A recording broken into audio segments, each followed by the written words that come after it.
Echo 5, do you copy? Echo 5. Echo 2, good morning. Nice of you to drop by. Feeling alright, sir? Thought we lost you. Right now, I feel like I can take on this whole podcast myself. I know what you mean. Ready to send that transmission to Echo Base? Yes, sir. R10, patch through.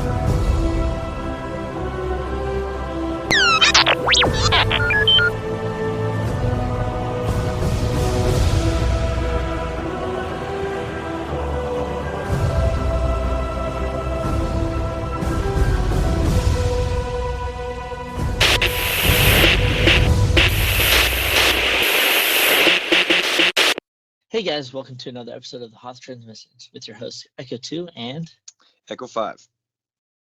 Alright, so I know we heard a lot about the Obi-Wan show, and recently we have an official cast list. One that I'm excited to see back is Hayden Christensen. Man, next year we're gonna have tons of really cool shows to cover, and this is one of the ones I'm really excited for. It's gonna be a real busy year next year. It really is. So what are your thoughts on the cast so far? Well, I'm excited to see Owen and Brie Lars returning. Bonnie true, P.S. and I guess the name is sticking to me, which is funny because he's a pretty famous actor now. What's the actor's name that's playing Owen Lars? Let me think about it. Oh, Joe Edgerton. Joel Edgerton. Yeah, Joe Edgerton. I had a brain fart for a second there. No, it's funny because I remember when they. Yeah, Joel Edgerton. I remember when episode 2 was being made. I remember back in like 2001 when they announced who was playing Owen Lars, and they announced that Owen Lars and Brie Lars were going to be a part of episode 2, which it was untitled at the time. But I remember when they announced these actors, and I never knew them. I didn't know who they were. They're pretty much no-name actors. I still haven't seen the girl Bonnie P.S. or P.S.A. I'm not sure exactly how to say her name, but I still haven't seen her in any other show. I think she's from like Russia or something like that, or Ukraine. But Joel Edgerton, I hadn't seen him in anything. But anyway, long story short, the movie comes out and he's in all kinds of stuff now. But so it's real exciting to see him return. I thought he was a great Owen Lars, and he didn't have a lot of dialogue in Attack of the Clones. He just said a few things, and it'll be interesting to see, not just see him in this show, but see like a different directing version, because he was honestly kind of a little bit wooden in Attack of the Clones, which obviously he's a good actor. We've seen a lot of stuff. Thanks to George Lucas for like a lot of that directing style. So I'm not going to really hold a lot of the actors accountable for their acting style during the prequels. Well, I think it was just his directing style, because you'll see a lot of even Samuel L. Jackson. You know, that's possible. He just reported from a border dispute on Anzion. You know, like he's like it's like his dialogue in Attack of the Clones even sounds pretty wooden, and he's obviously a really good actor, and he's in all kinds of stuff. But it'll be interesting to see Joel Edgerton in this Obi-Wan show acting like in a different style, but still playing the same character. I think it's going to be really cool. So my question is, do you think we'll see young Luke? Yeah. Oh, that I'm sure we will. And who's going to play him? That'll be interesting. I don't. What if they do like an animated like a CGI face of the A New Hope Luke, but sort of like younger looking? Oh, I hope not. I really hope not. I don't know. Technology's because I know getting we got better. to see a little bit of Luke in Rebels. Yeah. With like him running off in the distance. So I'm wondering how much. I honestly like. I think it'd be really cool to see like a cameo of Luke in Obi-Wan, but I don't want to see too much. No. If that makes sense. Yeah, no, kind it of like makes what sense. They did in Rebels was perfect, and I'd like a similar amount of time in Obi-Wan. Yeah, no, definitely. But it will be interesting if they do show him. I don't think people will complain. I think it'll be kind of, it'll be exciting, nostalgic. No, of course. I feel like Obi-Wan will be a lot of fan service. I think the whole series will be fan service. The thing is that there's one thing that's kind of I'm curious. I don't know if it kind of goes against the like established story of Star Wars. They're supposed to have another rematch apparently with Vader and Obi-Wan. I mean, we'll talk about this more when we get into the show. and I don't want to dog it or anything like that because I don't know exactly what they're planning. But I just rewatched New Hope recently, and when they're talking dialogue, I mean, they're clearly referring to their one fight they had. I know you could justify it, you could kind of throw it in there and say, well, there was another one that, I mean, it could be any of them. It kind of reminds me of, I if they think in do Return of the Jedi he kind of mentions Obi-Wan. Yeah, no, I mean, like when they were fighting in the New Hope, where he says, when I first left you, I was but the learner, now I am the master. And clearly he's talking about, when they fought the first time, he basically underestimated Obi-Wan and lost because he was still an apprentice, which we saw in Revenge of the Sith. He hadn't really overcome the master yet. And Obi-Wan pretty much taught him a lesson with the high ground. No, I don't know if it was really talking about that, but you get me. Anyway, they can do it. They could do another fight. They could do another rematch, and they can say it's referring to that. But what it's going to remind me of is Count Dooku with Obi-Wan and Anakin, how they fought at the end of Attack of the Clones. That was their original fight. And then when you watch Revenge of the Sith, which Clone Wars, the the 3 animated Clone Wars with Count Dooku being in the show, hadn't come out yet because that came out in 2008. So when you saw Revenge of the Sith, when they had their rematch with Count Dooku, they were referring to, my powers have doubled since the last time we met Count. He was referring to their first fight in Attack of the Clones, and it's gonna remind me. And then you watch Clone Wars, and they fight a whole bunch of times throughout the Clone Wars series. And then so there's like how many rematches? So which rematch is he referring to? In the movies, he's clearly referring to the movie rematch, rematch from the original fight. But when you watch it on the grand scheme of things, they fought a whole bunch of times, so it kind of doesn't make sense, sort of. So I'm just kind of hoping it doesn't do that in the show. Yeah, but I mean, if you look at the timeline, like I don't know, Clone Wars is kind of a little iffy. But I mean, if you jump into Return of the Jedi, Luke is trying to turn Vader back, and Vader says Obi-Wan once thought as you do. So then maybe they refer to that. So I think that's going to be like their underlying like way of being able to correlate Obi-Wan and Anakin's fight. So Obi-Wan's probably going to see that Anakin turned into Vader. Obi-Wan's going to confront Vader and try and pull him back to the light side. And what if that's going to go the Obi-Wan once as thought as you do. What if they fix some of these little plot holes from the prequels? What if Padme actually survived, and briefly? But we saw her die though, like the whole funeral scene. That's true. But what if they do a little trick and she actually survived, and that does happen after? Just like a whole political scheme. No, or something. I don't know. What if she actually stays with Leia? Yeah, no, you're right. They have the whole funeral. She's clearly dead. But it'd be funny if somehow they squeeze in there so that way she gets to see baby Leia, and then it actually makes sense when she says, "Oh, I don't really remember much of her. Just images, feelings, really. She died when I was very young. She died when you're brand possible. new. So I don't know. It'd just be kind of funny, kind of like the Death Star thing with Rogue One, where everybody kind of made fun of the Death Star flaw, and they kind of made it an actual thing that Galen Erso actually implanted. On Rogue One, yeah. Yeah. I don't know. It'd just be kind of interesting. I don't know if they could pull it off, but then all of a sudden, what if the funeral scene actually happened later, and then they actually made it make sense, and then you actually see that funeral scene in the Obi-Wan show, and that was actually a couple years later, and they somehow, or they kind of explain it as like a political thing. It's like they did this whole thing so people couldn't go, "Oh my gosh, Padme is dead." So that way everybody's looking at it. But then she kind of goes undercover later and does like the whole, was it Brie? I wouldn't complain because I hated how she died, and I'd be happy with it. I wouldn't care. I think that'd be awesome. It'd actually be cool if they like throw everybody off by doing something like that. Like Padme's actually here, and it's another one of those plot holes everybody makes fun of that'll be corrected. But they're not going to do it. But it would just be kind of fun. So, anyways, I know you asked about the cast. The cast looks great. Well, I mean, jumping into the Obi-Wan show, I mean, there's a lot to look forward to. So no, there is a lot. Like I can't wait to talk about that show, honestly. Yeah, and I think after we cover the Bad Batch and Star Wars Visions, we're gonna jump into like a whole whatchamacallit. We're gonna do a whole episode based on what we're gonna predict in season 2 of the Hoth transmissions, because we're gonna have a lot of series. You're gonna have Andor, Obi-Wan, Bad Batch Season 2, Mandalorian Season 3, and I think there's one other show that's going to be tossed. It's going to be a lot of stuff to cover. So we're pretty excited for what's going to come in 2022. And then, of course, if I don't know if Book of Boba Fett will technically roll into 2022. Man, 2022 is going to be that's going to be the year, man. There's going to be all kinds of great stuff to talk about that year.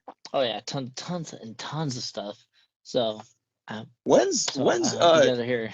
When's the next movie coming out? Have they pretty much given up on movies for a while because they see the success of the shows? Well, they did announce what was it, that one movie with things like Republic? Rogue Squadron or something. It's something with Rogue Squadron. Oh, that's right. That's right. The recently in the rumors, I don't know if it's been confirmed or not. I haven't really checked my resources or whatnot, but they're doing a High Republic movie, and then they're going to do an Old Republic movie. Okay, so they're doing Old Republic. Now they're in the talks for that. Yeah. Okay, I mean the High Republic. I mean, I'm sure it's gonna be awesome. I think anything with Jedis would be fun. I can let it grow on me. The books are really good right now. Okay. Granted, for a lot of you guys that haven't really read the books and kind of a little bit skeptical about the High Republic, it's actually really good. What they're doing with it is pretty phenomenal. It's really enjoyable. I'm just hoping that they can really translate what they've done in the books into the movies to really incorporate all the fans and really bring us all together. Awesome. So there's a lot of cool stuff happening. So I just say for anybody that's skeptical about the future of Star Wars, stop being a hater. Just go in and enjoy it, like it. If you don't like it, whatever. There's going to be more projects. And I'm sure you're going to like the future projects. You don't have to like what they're working on right now.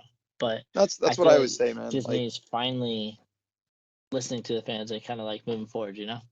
Yeah, no, they definitely are. We're seeing things that we would never saw with the George Lucas Star Wars. Of course, I mean, the Luke scene that we got at the end of Mandalorian. I mean, the Vader scene at the end of Rogue One. I mean, we never saw Vader actually fighting other people. That was super exciting with a lightsaber, just dueling. You never saw him deflecting bolts or anything like that. And there's all kinds of cool stuff to look forward to. But I mean, I just always say, just go with it. I mean, because you can have 10 terrible projects, but you can have one that's just amazing. And so far with what they have, I mean, my personal opinion, I haven't liked some of the Star Wars projects they have with Disney, but I mean, Mandalorian season 2, that's some of the best Star Wars that's out there. So that's actually, it's amazing. So anyway, that's my 2 cents. I mean, let's look at it this way. A lot of people love the original trilogy, but a lot of people hated the prequels. Oh yeah. You're not going to like everything. No. Some of it just gets better over time too, because I remember all the hate with the prequels. I didn't really like Attack of the Clones when it came out. Even Revenge of the Sith, I didn't like some of Revenge of the Sith. I know everybody holds it like it's like the Star Wars Bible these days. It's the new Empire Strikes Back, but I still like it and have stuff I don't like about it. But over time, of course, it gets better. People start liking it when other new Star Wars comes out. They look back and say, hey, that wasn't so bad. After the sequel Star Wars trilogy came out, I actually, Force Awakens I thought was okay. I didn't love the Force Awakens, but going back and rewatching it, it's actually kind of fun to rewatch. I'm starting to like that movie a lot more when I go back and rewatch it. Still not my favorite Star Wars movie, but it's a lot of fun. It's my favorite of the sequel trilogy, but I don't know.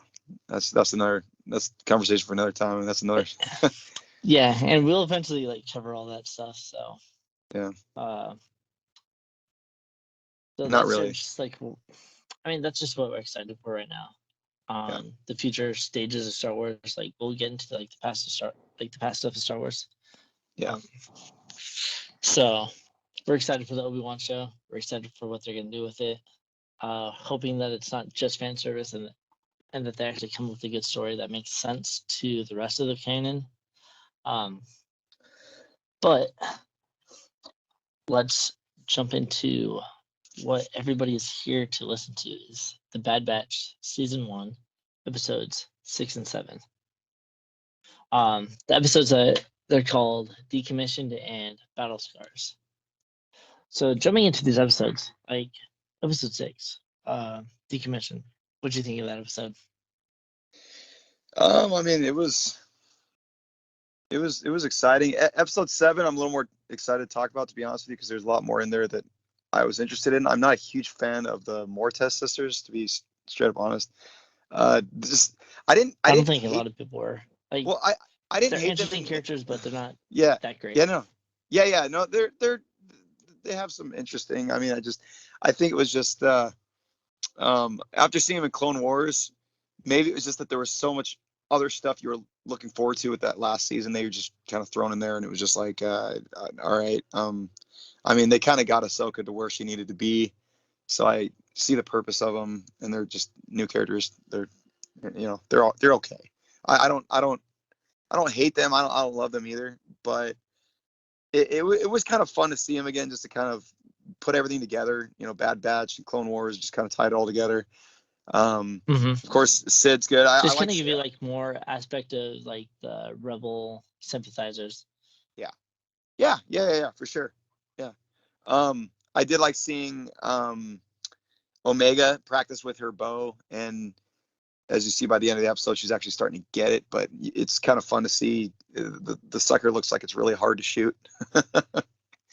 And then, yeah, so we'll get into it, but I don't want to go through it all in one, solid review of the show. But it was. I'd say that this episode was okay. It wasn't my favorite episode. I didn't hate it. I didn't love it. I pretty much like all the episodes, honestly. Like I just like the eye candy of the animation. It's really pretty to look at. But Oh, and it yeah, was cool. absolutely. I loved going back to Corellia. I do like Corellia. So Dude, that's actually what I was really excited for. Like them returning to Corellia, kind of getting to see more aspects because we got to see a little bit in Solo. yeah, And so jumping on Corellia, then going back, we kind of get to see a little bit more of the manufacturer side of it. yeah, And so we for get to sure. see that Solo wasn't. I don't know. Like when you think of Corellia, like back in the Legends books, you thought of. I don't know. I just thought of kind of like something similar to Coruscant, but not as developed. I always thought it's funny because I don't know where I got this image, but for some reason I thought Corellia was like a green planet, like a beautiful green planet.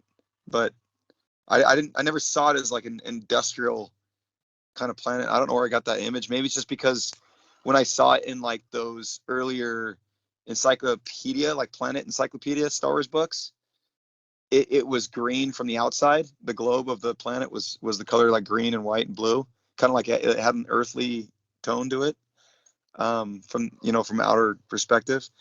But then when I saw it in the show, it actually, you see the outside of it, and it does have that exact same look when I remember. But when you're actually in the planet, it completely looks different than what I would have expected. Yeah. See, like I I read the books and whatnot, Mm-hmm. the expanded universe, like the Legend stuff, before Disney took over, and Corellia always seemed like the type of place. It was kind of like similar to Coruscant, but not as developed. Then that kind of matches. That kind of goes pretty good with Solo then, because Yeah. it kind of looked So like the more like slum kind of areas of Coruscant. it did, but Solo took more place in the slums. I saw it more of kind of like Alderaan, but less artistic. Man, that's a plan. That's a very underused planet. I still don't get why they don't ever show Alderaan. It's like the most beautiful planet in the whole freaking I think they Star Wars will. I galaxy. think they will eventually.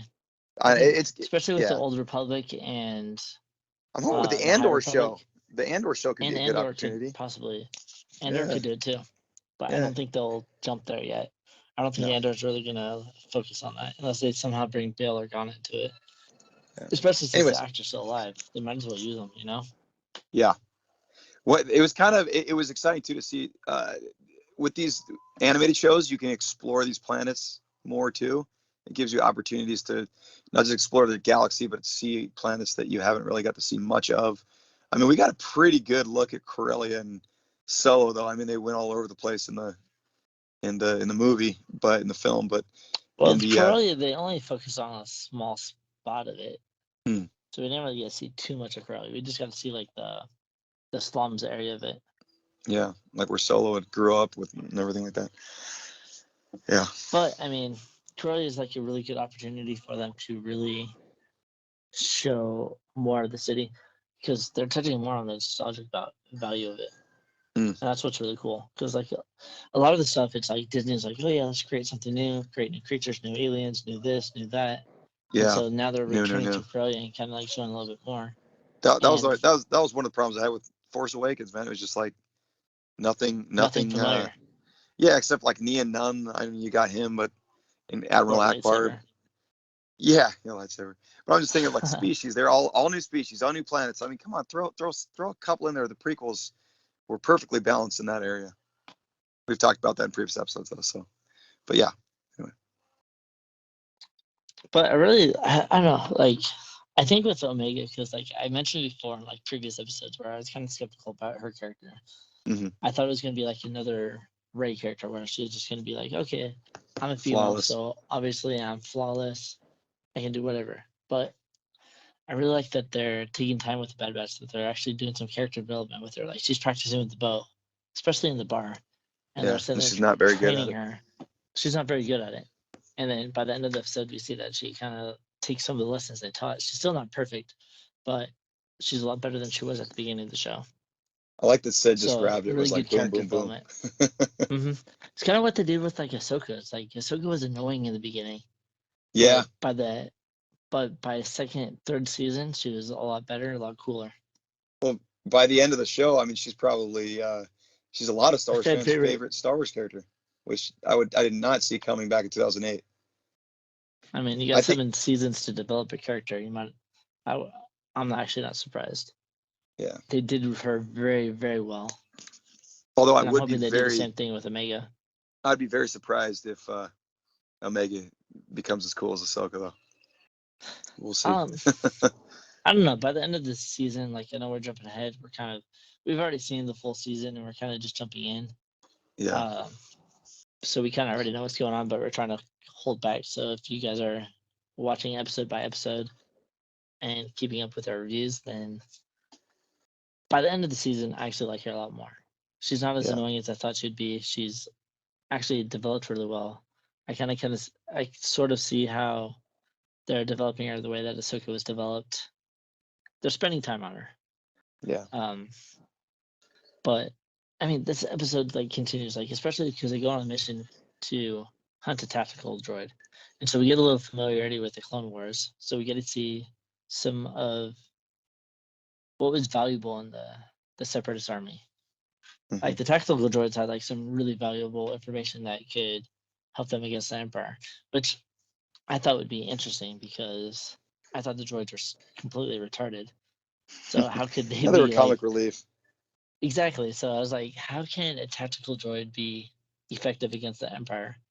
Yeah. But the Bad Batch seems to think that it's valuable, and especially with these Clone War, cameos, Trace and her sister. Yeah. They the rebellion finds tactical droids to be effective against the Empire. I'm really curious on how they utilize a lot of that information to counteract against a lot of the stuff that the Empire is doing. Mm-hmm.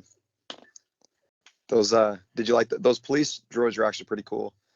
They had to use Have we seen them before? not that I'm aware of. I don't remember seeing them anywhere before. I mean, I mean, they could have showed up somewhere. I honestly don't remember them anywhere. Yeah, I don't remember either, but I did really like them. I thought they were kind of a cool touch. Because Yeah, yeah, and what they're I'm super most really intelligent familiar too. with is the Coruscant Guard. Yeah, yeah, that's true. No, they're pretty intelligent too. They had to use tech to find which areas they had to sneak around when they had to go by them. You had to like literally look for a small gap in their Mm-hmm. vision of scanning. You know, they basically cover a wide area, so they're actually pretty hard to avoid. You know, to evade. Yeah, I'm gonna slowly kind of backtrack a little bit and correct myself. I'm actually looking the droids up right now. Mm-hmm. They're used a lot in the Clone Wars, surprisingly. That's Their yeah, first okay. appearance was I'm in not the surprised. Clone Wars lightsaber Lost. Oh, for sure. Okay. Mm-hmm. And then they're mentioned in some of the books and whatnot, but they are actually used quite a bit. Okay. I just never noticed them but they're really cool in the Bad Batch, and I think because they're used in the Bad Batch, they have a bigger part based on what they're doing. Yeah. So, all right. So we already mentioned we didn't really care about Trace and her sister, but what do you think about them bringing them back and helping our squad on this episode? Well, I mean, it works. It works because it brings us to other characters. Um, you know, certain characters you see connect with other characters in Clone Wars. That we saw that in Mandalorian with Bo-Katan and connecting with the Darksaber, and actual Bo-Katan basically leading us to Ahsoka, essentially.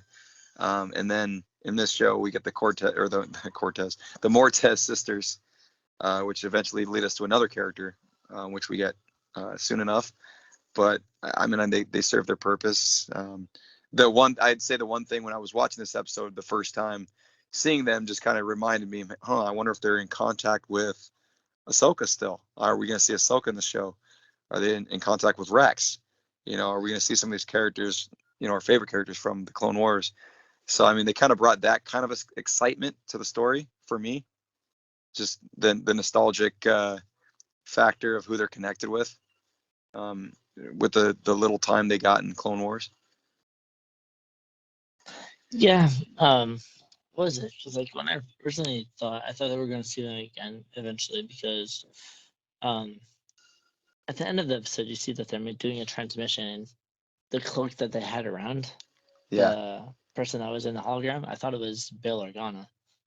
I'm You thought it was still Bail convinced it Organa? was. Huh. I'm pretty sure it was. Okay. So they could have But just it could thrown have us been off. Rex. But But yeah, we'll get with no, the go next for it, dude. episode. But no, I was just gonna say that when we see Rex, he's wearing a hood. Yeah, And but I mean, if you're in a transmission with somebody you're comfortable with, unless I don't know, because they kind of did the same thing with Fulcrum and Rebels, mm-hmm. where they did a They kind of throw hologram you off.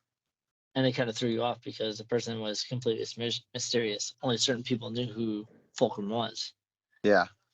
And so when Trace is contacting this person on hologram, I was kind of confused. I was like, oh man, is this Bail Organa? Are we going to see something in season 2 where the Rebels are going to kind of contact if I can them? remember when we get to the next episode, there's a connection with what you're talking about, but I don't want to mention yet because we haven't got to the next episode yet. But there is. We're covering both episodes, guys. okay. So Well, I mean, next there's a episode, scene. Rex jumps in. Yeah. Well, there's a scene with Rex, Spoiler and alert. he's yeah. Spoiler alert. I'm sure you guys have seen this episode by now, but whether or not, I'm sorry, but yeah, Rex does return, and there is a scene where he's also talking to somebody, and I was going to ask you, who do you think he was talking to? He was basically out in the he was out like on a balcony when they're on Bakra, Yeah, the planet they're at. And anyway, Braca. Raqqa, yeah, Braca. Braca. It's like Braca, right? Raqqa. Yeah, That's right. which for a lot of people that are gamers and whatnot, you'll recognize this planet as um, from Jedi Fallen Order, and that's all we'll say on that part. Well, you were talking about the Mortez sisters were talking to a hooded character on the hologram who I thought was Rex, but you might be right. It could be someone else because later in episode 7, the next episode we're covering, Rex is talking to somebody, and it's kind of a really quick episode, kind of blink and you miss episode, but he's quickly talking to someone, and then Hunter comes out and they start having a conversation about their destinies and where they're going to go from here and their stories and all that good stuff on their adventures. But um, who do you think Rex is talking to? Do you think he's talking to, if it's not Rex, Mortez sisters are talking to you? Do you think they're talking to the same person? Do you think it's their I think contact? so. Yeah, I hope it's Ahsoka. I want to see Ahsoka in this show. I'm pretty sure it's Bail Organa. I don't think Ahsoka at this point is right after Order 66. I doubt she has really any contact with anybody related to the rebellion. I think she's kind of like on the hunt, just kind of trying to figure out where she can go without being spotted. Because like you read the Ahsoka book, she's kind of like on her own. She's kind of just like staying off the radar. It isn't until after the book Ahsoka that she really jumps into another spot. Sure. Well, that she really becomes involved with the rebels, and I think it's pretty much Star Wars Rebels is where we really get to see like her focus with the rebellion, because she jumps in as Fulcrum because she's still trying to stay under the radar. Yeah. Well, and by this point you wonder. Well, and then of course there's this whole story about that happens after the Battle of Endor. She goes off to find Ezra with Sabine Wren. So we don't really know exactly. Well, I know you got the book series, but at this point in this story, I have no idea what she's doing or what they're planning on doing with her. We'll see. I wouldn't be surprised if they somehow she at least makes some type of cameo sometime during the show. We'll see. Time will tell. I'm hoping for it though. Yeah, I'm sure we'll see her at some point. Maybe season 2, maybe for like a split second. But jumping back into this specific episode, it's really cool to be able to see like the battle droids and kind of like their connection to the Clone Wars, because I think this was kind of just like one of those episodes where, okay, Order 66 happened, Separatists are done, we got the Bad Batch jumping in, but we see that the Clone Wars is still very much a part of the transition into the Empire, because they're trying to decommission all the droids. It's okay, all right, clone troopers are taking over, Order 66 is happening, we're recruiting stormtroopers, droids are no longer necessary. So what are we going to do with them all? We're going to decommission them, toss them all into like a little lava pit. And so them coming to this place to be able to recover a tactical droid is very cool. I actually really like the whole idea of it. And then of course we meet our this new mysterious character in a hood at the bar. Oh yeah, in the next episode. It's kind of almost like sorry, go ahead.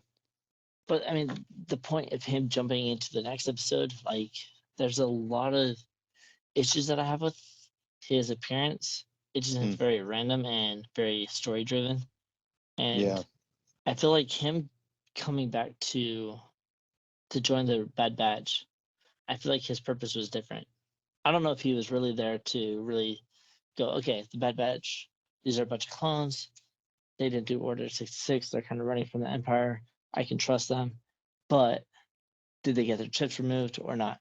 So I feel like I'm trying to figure out if Rex is there to really assess whether they had the chips removed, or if he actually has a reason to meet them. Because honestly, in this whole episode of 7, episode 7, I feel like the whole point of him being there is just to remove the chips. I feel like he had some other purpose. As far as episode the story 6, we see Wrecker. He's having issues with the chip in his head, like it's starting to malfunction, and it's causing a lot of issues with them being there on Corellia. I think as characters too, you always wonder that something could always go wrong. You always have that in the back of your mind that the chips are still in there, even though they said, "Hey, we're good. We're the Bad Batch." It didn't affect us. It did affect. Gosh dang, a Crosshair. The name was escaped me. It did affect Crosshair. So you always imagine that what if it affects one of the other ones down the road? What if something goes wrong? Which obviously leads us to know what's going on with Wrecker. He's kind of been going through the last couple episodes leading up to this, with his headaches and sporadic pain in his head.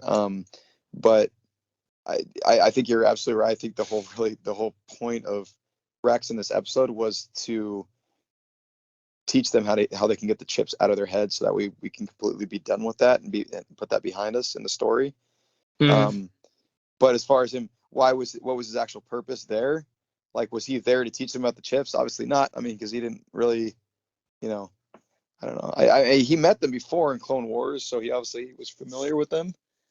But I don't know what the whole point of him meeting up with him in this moment was. As far as the story goes, is definitely get the chips out of the head for sure. Yeah, absolutely. And then which could eventually lead us to maybe in the next season we'll meet Gregor and gosh dang dude, I'm just like losing it tonight. But Gregor and the other guy who loses the chips in Rebels. Can't think of the other guy's name right now. Gosh dang. Come on, Mark. Throw me a bone here. You can't think of the name either, huh? I can't either. No, unfortunately. It's gonna, like, we're literally gonna be talking and it's gonna pop. It's just gonna pop up and one of us is gonna say it out of nowhere. But anyway, the other two clone troopers who had their chips removed in Rebels, along with Rex. Oh, Wolf and Gregor. Wolf and Gregor. Oh my freaking gosh. Okay, yeah, Wolf and Gregor who had their chips removed. That's probably gonna be something that we'll see in the next season. And now they know how to get the chips out. They're all aware of it. It's a thing now. So now we could finally kind of have that little story connect, because that we never saw that in Clone Wars. We just saw Rex get his chip out. So I'm sure that we'll get to see that in the upcoming episodes of Bad Batch. I'm sure in season 2. I don't know how many seasons they're gonna have in the show, but maybe one I more, think maybe. if anything, if they follow like recent seasons, like or just recent shows, like Rebels had 3 seasons, Resistance had 2 Mm-hmm. seasons. So I'm wondering if they're gonna do 3 or 4 seasons on this one. I thought Rebels had Oh no, it had 4 seasons. yeah, Rebels had 4 seasons. Mm-hmm. So, but yeah, no, you're right. There's a lot of, I mean, there's still connections they need to make from Clone Wars that lead us up to Rebels, and I'm sure they'll throw that in there. But it was still fun. It was still fun to see him there.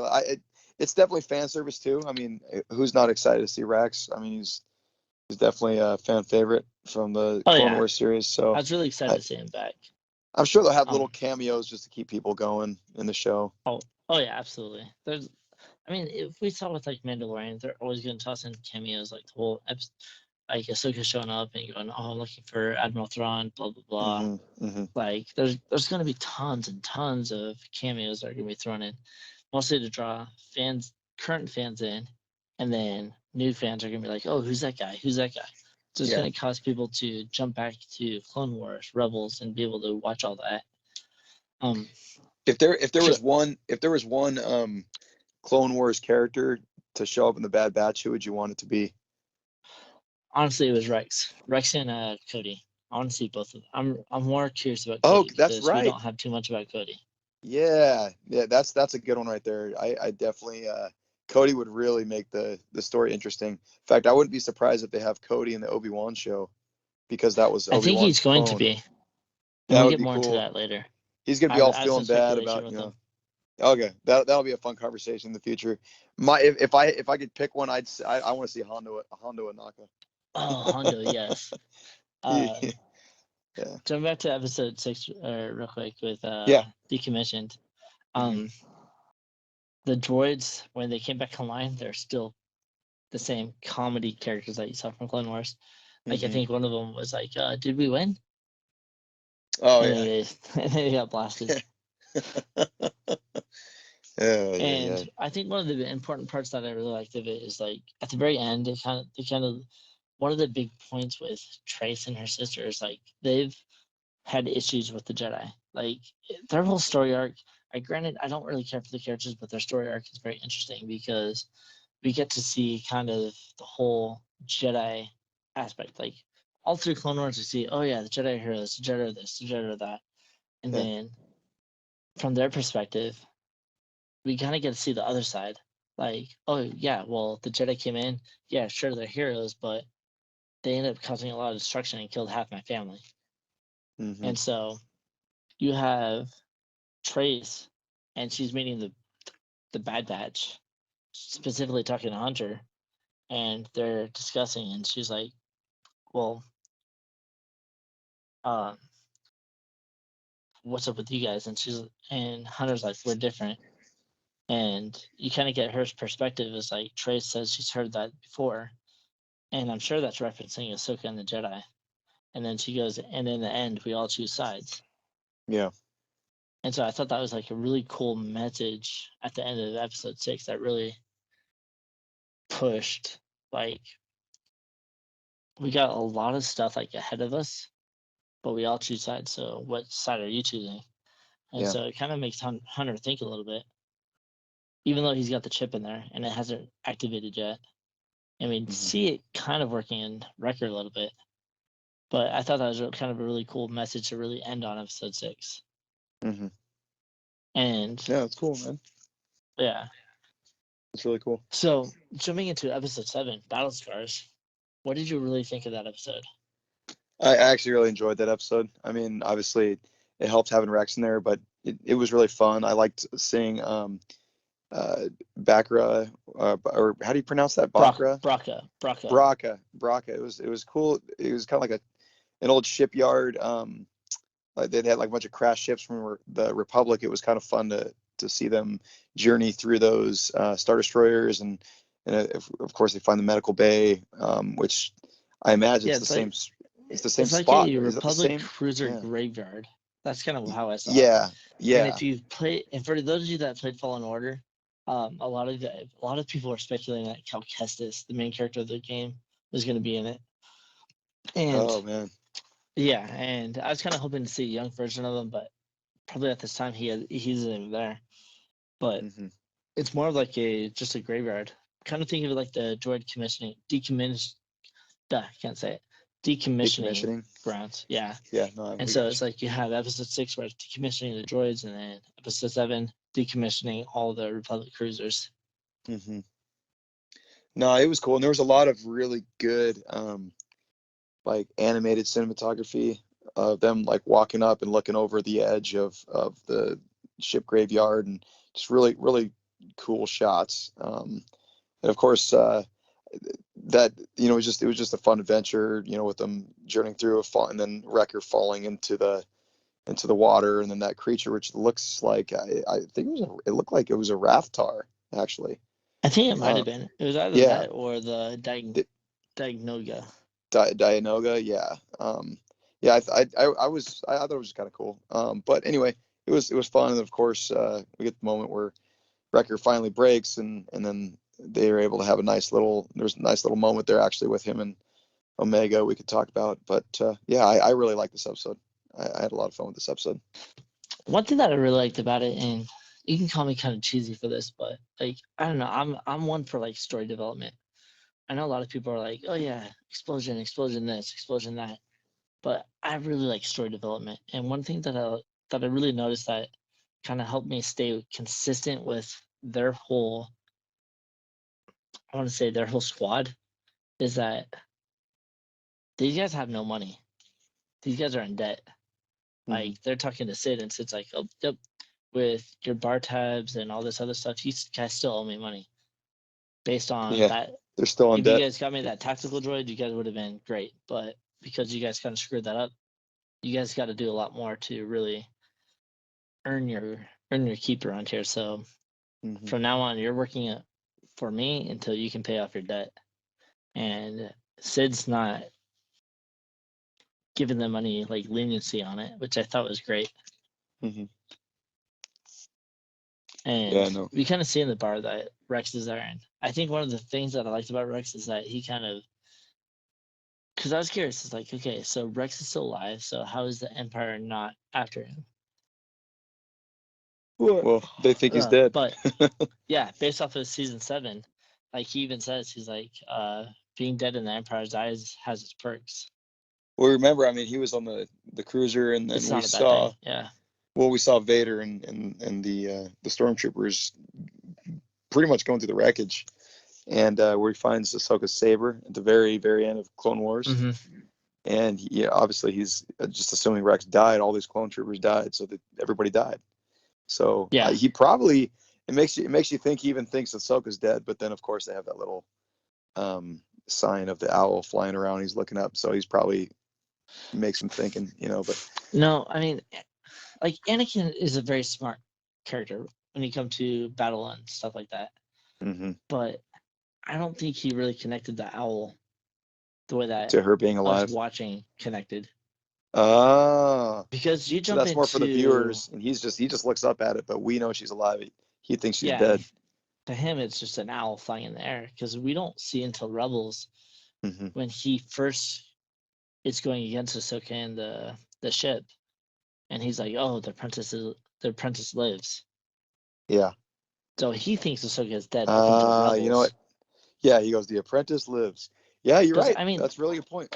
That's awesome. like if you're looking at like a rebel side or a light side person, yeah, they're probably looking for the symbolism. It was like, okay, maybe there's hope.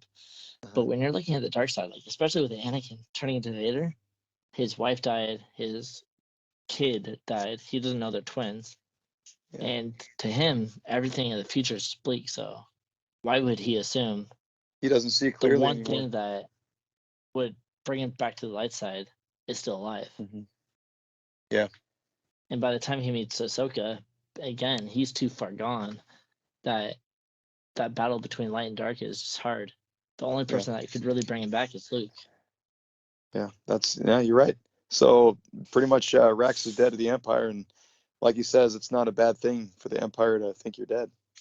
Yeah, I mean, honestly, if they think you're dead, you're pretty much off the radar. Nobody's going to be looking for you. Man, speaking of thinking someone is dead, I just had this awesome thought. You remember? Sorry, this is a little bit off topic. We were talking about the Obi-Wan show. No, you're good, bro. I just want to mention this quickly. Remember that awesome scene in that Darth Vader, in the Rise of Darth Vader book, when it's like the very end of the book and Obi-Wan's sitting there having a drink at the Mos Eisley bar. I hope we see the scene in Obi-Wan and he's sitting there having a drink. And remember he sees Darth Vader on like their little news hologram thing on their like holonet. Yeah. And he sees Darth Vader and then he connects the name and he literally like falls over and like faints because he thought he died. Remember that? Because he I he do knows remember that. Man, I hope they have something like that in the show. Sorry, I was just remembering we were talking about Empire thinking people are dead. Obi-Wan thinking Anakin's dead. I hope they have something like that. It's just like that was an awesome scene in the book. It's like, holy crap, Anakin's alive still. So, which obviously, we're going to see something like that. But man, there's just Star Wars has that a lot of those cool little story arcs in all their stories where somebody's supposed to be dead. And it's like this awesome Luke, I am your father reveal. They like do that over and over and over again. But it's funny because you think it gets old, but it never really gets old. It's always fun. It really doesn't. Like the Ahsoka one, like you just mentioned, the apprentice lives, and then Ahsoka finding out that Vader's Anakin. I mean that was extremely that was good drama in the Clone Wars series, not the Clone Wars, the Rebel series. It really was, and for those of you guys that haven't watched it, I recommend seeing it. Watching Rebels, it's great. Yeah, Rebels is really a lot good. of cool stuff. So, anyways, bottom line is this episode, man, it was really enjoyable. I love seeing Rex again. It was cool to have him show these guys how to get the chip out. Obviously, they had a very, very important reason to, because Wrecker goes AWOL. He does, and I thought it was funny because like even before he goes AWOL, he's stating he's like, oh, it's unfair, like because Omega doesn't have the inhibitor chip because she's kind of like Boba, so that's not fair. There's no necessity for her to have it. Yeah. Granted, we'll jump into how we know that. But her being an altered clone, she doesn't have that inhibitor chip. And so I thought it was funny that her record is just making a comment about it. It's like, oh yeah, it's unfair that she has it, blah blah. And then even when he's about to get it taken out, he's like, oh yeah. He's like, I'm fine. Like my headaches are gone now. Like he's trying to play it off like. Yeah, he's like, I don't want to go through this. Yeah, I mean, it was cool. It's basically brain surgery. It was cool to see like Omega noticed just by looking at Rex. She noticed he was a Phase 1 clone trooper. I did notice that too. Yeah. She goes, oh, just the wrinkles, and he's like, oh, thanks for calling me old. Basically.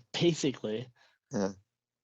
But I mean, it kind of shows like how unique she is. Is that she's been around the clones for so long that she can tell the difference between the Stage 1, Stage 2, Stage 3 clone troopers. Yeah. That it kind of shows a little bit more on her, how unique she really is. Yeah. No, and I'm wondering if Boba can be able to tell that. But I mean, Boba has like a different story arc. He's kind of like more. He isn't really around the clones as much. He's kind of more on doing. He's more individual. Which, speaking of him, I guarantee you, that's going to be another story arc right there that you just brought in, Mark.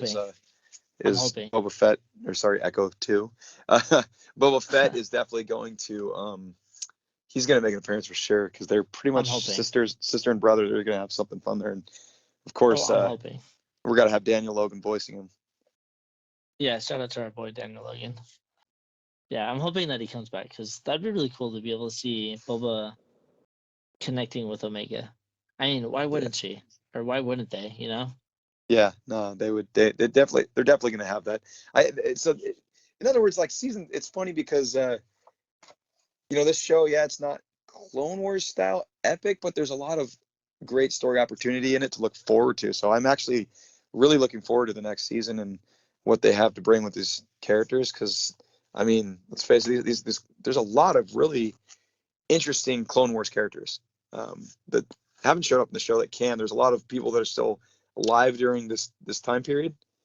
So it's But going to be that's a what lot I'm of fun. liking about it is that it's like technically it's Clone Wars season 8, quote unquote, Yeah, but yeah, at for the same sure. time, they're really trying to diversify it Yeah. because a lot of people like at the beginning are like, oh, yeah, okay, all right, it's not really the Bad Batch, it's season 8 of Clone Wars, but they're really Hmm. trying to make it something a little bit different, Yeah. and I think that's something I'm really liking about it because there are aspects that really make it feel like the Clone Wars, but at the same time, it's like a completely different show, which it should be.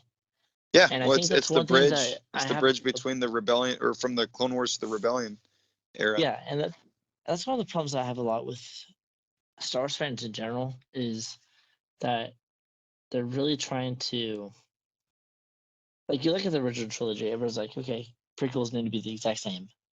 You Hmm. look at Clone Wars, it needs to be the exact same.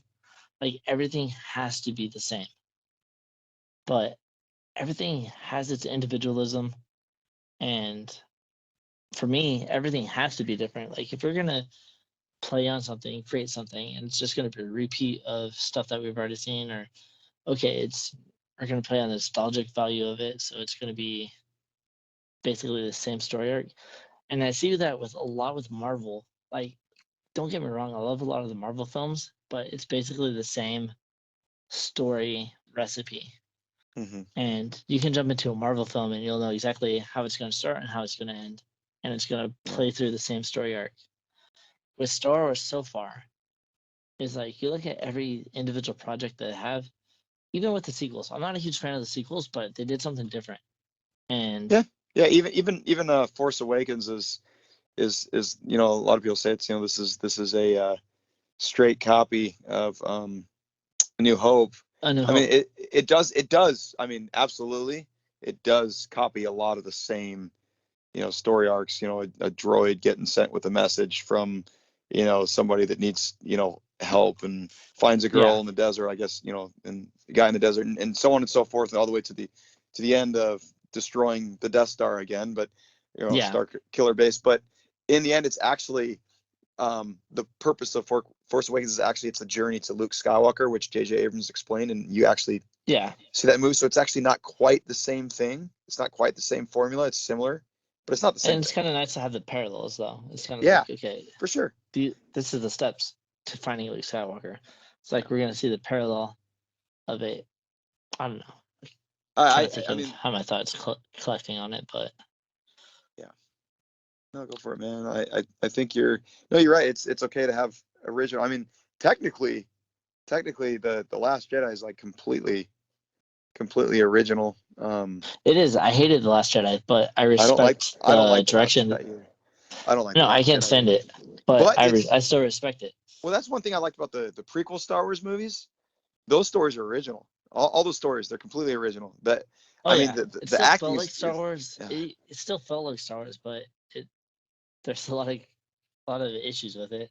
there's a lot. No, there's a lot of good that I have to say about the prequels. The stories, the music was all original themes. That was actually not. I mean, when we get more into the sequels, that was actually one of my complaints with the sequel trilogy. There's not a lot of original themes that really stand out to me. The prequels was like chock full of them. They had all kinds of great themes. I have the soundtracks. I listen to the music all the time. With the sequels and the prequels, sequels definitely have some good themes like the Rey theme. The Kylo Ren theme is okay. Um, and the Resistance theme is a good one, but I can't remember anything new from the Rise of Skywalker. Honestly, any new theme that's not a theme that was already there before. I mean, every single one of Right. the prequels had, Duel of Fates is a freaking standout. Attack of the Clones had Across the Stars is a huge standout, and then Battle of the Heroes and Revenge of the Sith. And there's a lot of small themes throughout those movies that are just awesome. But not just the music, but there's a lot of cool new stuff. But yeah, the storylines of the prequels, I think I loved them. They're original. The only thing I didn't like about the prequels was I didn't like some of the overuse of CGI, like you hear on and everybody's kind of a broken record. But it's I just, that's being honest. I didn't like seeing animated clones. I would have rather seen real people playing clones. And some of the acting too. Really though, with like the clones, it's really hard for the actor, was it Timur Morrison, to play 1,000 different areas. So no, but you just have extras CGI play. Makes sense. No, so we'll jump more into like this whole the whole prequel. We'll cover the prequels eventually. I was just say you could have a slew of extras. They just don't take the mask off. I mean, that's not hard to do. They did it with the stormtroopers. They did it with the stormtroopers in the originals. They had tons of them.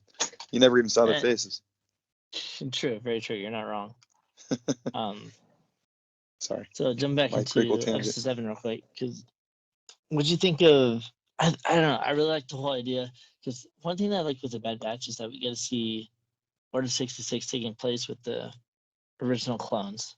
Yeah. At the very beginning of season 1, and then now we slowly get to see that awesome. It's triggering with our Bad Batch characters, with Wrecker. Yeah, with Wrecker. Yeah. Wrecker's a very scary person to go against. I'm not gonna lie. Watching him this whole episode, he was terrifying. Like, it's really interesting to be able to see him go from this comical character to this strict character. Nice. He's savage when that shit goes off. Orders. Oh yeah. Once he got it, it was like, stay out of his way. I actually think probably the scariest moment is when he was going after Omega. It's like, holy crap, man! This little girl and this freaking monster. You know what I mean? So yeah, I was kind of worried for her. I knew she had plot armor, but I was still scared for her. Yeah. Plot armor. He almost wrecked this mission. Good one. Yeah, no, it was definitely scary, but it was obviously, I mean, they wouldn't do anything. I mean, it's a kid's show, but it was still, he was freaking terrifying when that ship went off, man. Oh yeah, I would have been terrified. Yeah. And that's one thing that I really liked about it, is that they really made him a terrifying character.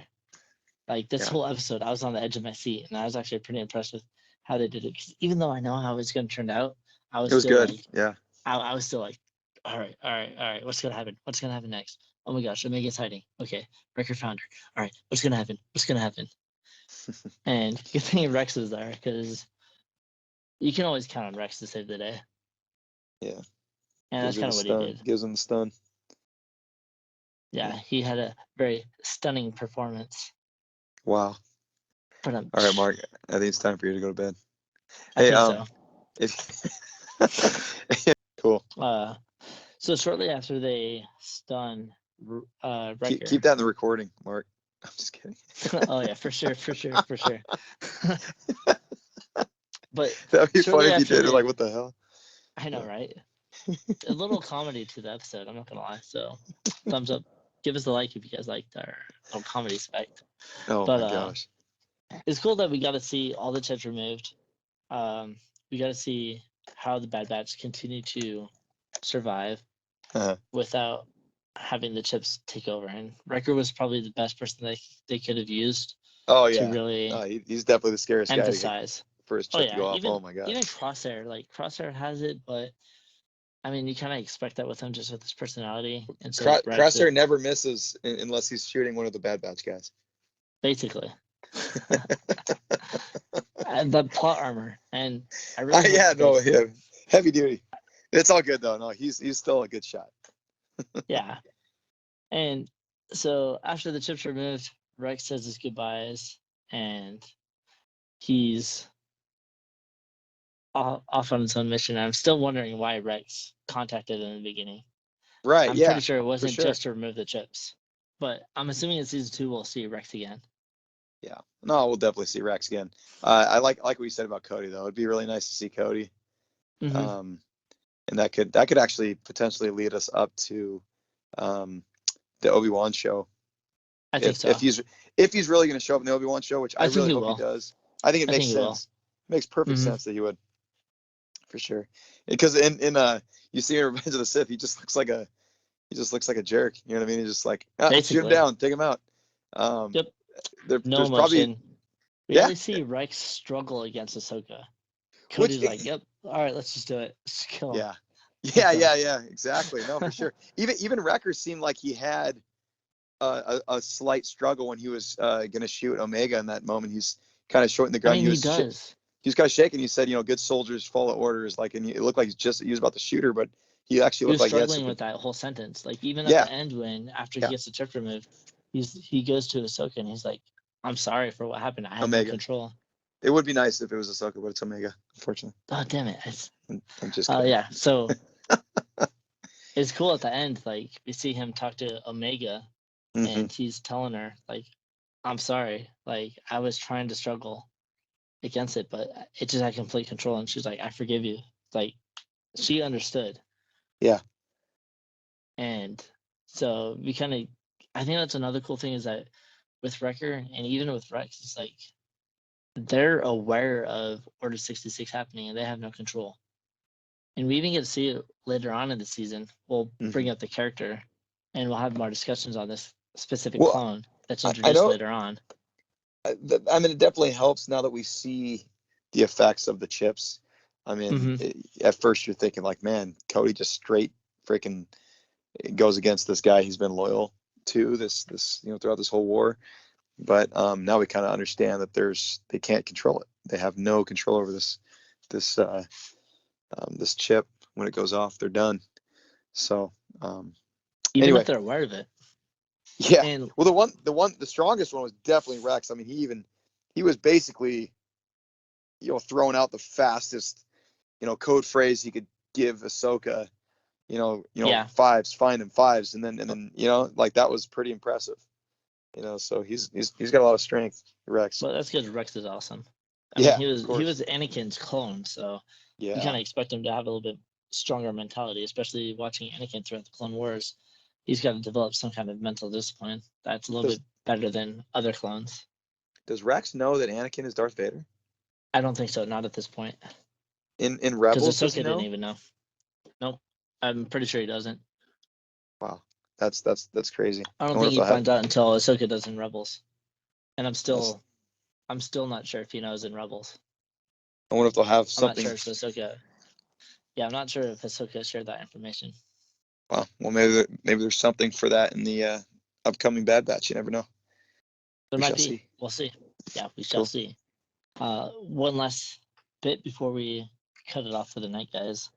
The spies we see at the end of this episode. Yeah.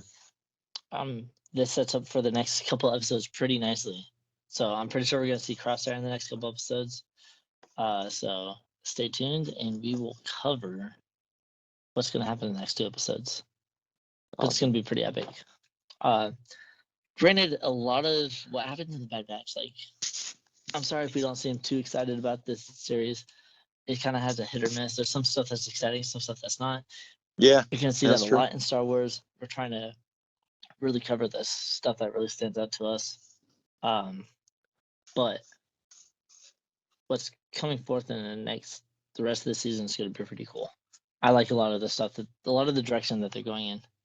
So keep listening to us, and we're going to cover the rest of the Bad Batch, and you'll hear our reviews. So thanks for listening, guys. Even though our discussion ends here, you can join us with other fans on our Discord and Instagram to talk all things Star Wars. And with Christmas season coming, take a look at our store and get your loved ones some cool shirts for the holidays. We have a lot of really cool designs that we know that you guys will personally love. So even if you don't get it for anybody that get it for yourself. Spoil yourself for the holidays because we got some really cool shirts. I've pretty much got all of the shirts that I've designed, and I know you guys will really like it. So stay tuned for next week where we're going to cover episodes 8 and 9 of the Bad Batch. And be sure to give us a like, share us with your friends, and that would really, really support us and really help us along. So if you want to show your support for us, do all the things we just mentioned. So until next time, guys, may the Force be with you. Always. Echo 2 out. Echo 5 out.